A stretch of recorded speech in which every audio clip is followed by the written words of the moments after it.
आज रोज Rajkot railway station નું વાર્ષિક ઇન્સ્પેક્શન કરવામાં આવ્યું. વાર્ષિક ઇન્સ્પેક્શન દરમિયાન દરેક વર્ટિકલ જે અમારા હોય એમાં રેલવેના સિનિયર અધિકારીઓ, જેમાં ડીઆરએમ શ્રી, પછી રેલવેની ટ્રેનોની અંદર ચાલતા આપણા ટીટીના સ્ટાફના એસોસિએશન, અમારા પોલીસ સ્ટાફના દરેક કર્મચારી, સાથે સાથે લોક દરબાર તરીકે જે વ્યક્તિઓ રેલવે સાથે ક્લોઝ કનેક્શન ધરાવે છે, અમુક પોલિટિકલ સંસ્થાઓ સાથે જોડાયેલા અમુક સામાજિક કાર્યકરો, બાકીના બધા સાથે સંવાદ કરવામાં આવ્યું અને દરેક બાબતથી ફીડબેકના આધારે આખા વર્ષ દરમિયાન પોલીસે જે કામગીરી કરી હોય એમાં કોઈ કમી બેસી રહી ગઈ હોય તો એની બાબતમાં કરેક્ટિવ મેજર્સ લેવાના અને એમના ફીડબેકના આધારે ઓર કામગીરીમાં સુધારો થાય એવા પ્રયાસો પણ હાથ ધરવાના. સાથે સાથે અમારા રિકોર્ડ મેનેજમેન્ટની દ્રષ્ટિએ એક વર્ષની અંદર જે કંઈ કામગીરી થઈ હોય એનું પણ ઇવેલ્યુએશન થાય.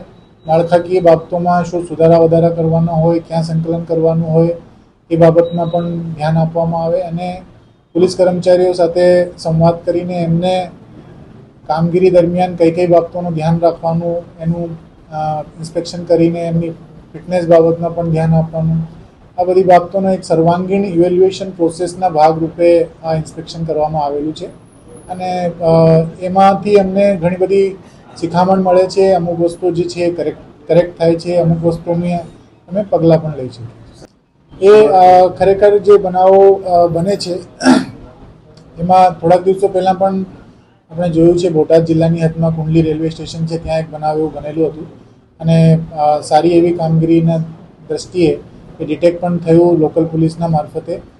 આપના મારફતે હું એટલું કહેવા માગું છું કે આ પ્રકારના જે બનાવ છે એ ગંભીર બનાવોની કેટેગરીમાં ગણવામાં આવે છે.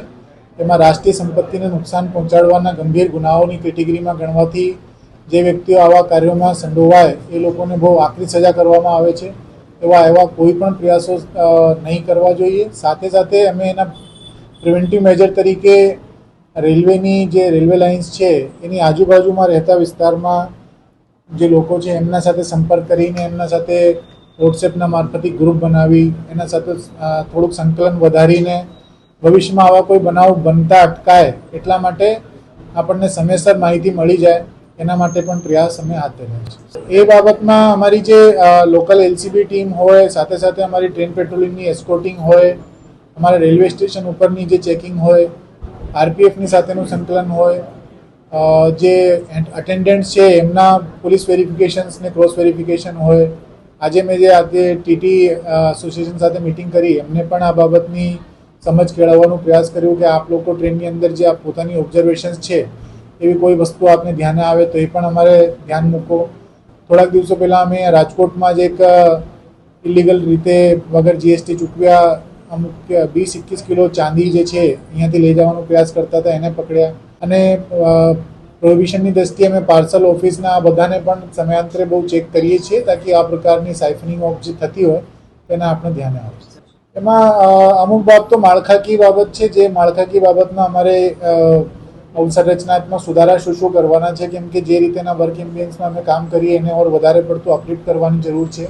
લાગતા વળગતા સરકારશ્રીના જે ડિપાર્ટમેન્ટ છે એમની સાથે સંકલન કરવાનું. બાકી પ્રોસેસીસની દ્રષ્ટિએ વાત કરીએ તો અમુક બાબતોમાં અમારે પેટ્રોલિંગમાં કંઈ સુધારા કરવાના, કઈ વસ્તુ નવી ધ્યાને લેવાની. ટેકનોલોજીમાં આપણે બોડી વોર્ન કેમેરા છે એમનું કઈ રીતે વધુમાં વધુ ઉપયોગ કરવાનું.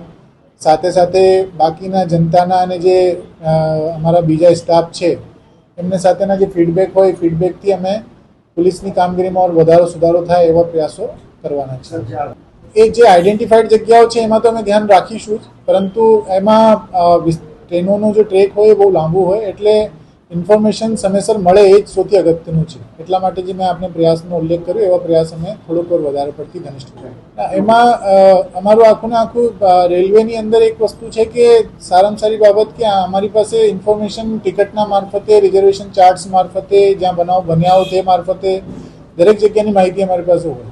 એટલે અમે એને બેકહેન્ડ ઉપર એનાલિસિસ કરીએ દર મહિને જ્યારે અમારી ક્રાઇમ કોન્ફરન્સ થતી હોય તેમાં અમે કેટલી વાગે કયો બનાવ બન્યું, કઈ ટ્રેનોમાં બનાવ બન્યું, કઈ જગ્યાઓમાં બનાવ બન્યું, તો એ વસ્તુ અમે પછી ધ્યાને લેતા હોઈએ છીએ જ્યારે અમારું ડિપ્લોયમેન્ટ કરતા હોય અને અમારી આયોજના બનાવતા હોય ત્યારે.